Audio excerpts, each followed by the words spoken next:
sitting and thinking about some brothers and sisters, and you know, we because we're not perfect human beings, and I'm a man of faith, and nothing will ever change the fact that I'm a man of faith.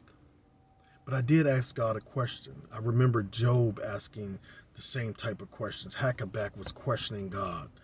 But I asked God, why me? And honestly, in my self-conscious, I had to tell myself, not that God answered, but I had to tell myself, I'm more than a conqueror. Why not me? If Job went through it, if Paul went through it, if King David went through it, why couldn't I go through it and still rise above and let my story be God's glory? And I remember reading 2 Corinthians verse 12, 7 through 9.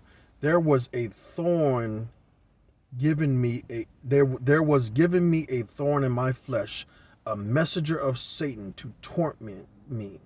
3 times I pleaded with the Lord, take it away from me. But he said to me, my grace is sufficient for you.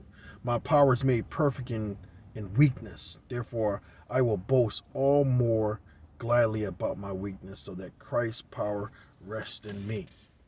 And so that's my superpower. My superpower is that I will boast because the power of Jesus Christ is in me. My God said, for my power is made perfect in weakness.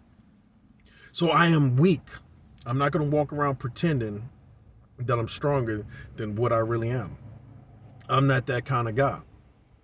I am cool with being a weak guy because my weakness is not a softness.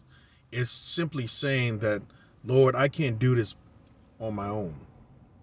I submit to you. I need you. And that's what I love about the fact that Paul was a man that understood that he couldn't do it on his own. It bothers him. And so Job said this in Job 13, verse 15, though he slay me, yet will I have hope in him. I will still trust in the Lord. And so Acts 27:25 also is very encouraging. So keep up your courage, men, for I have faith in God that it will happen just as he told me.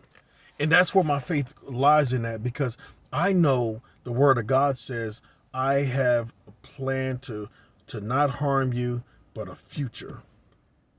And I know God has a future for me, because I know that in my heart, that everything that I go through, trials and tribulations, roadblocks, delays, and anything like that, I know that God has made provision for me to get through it.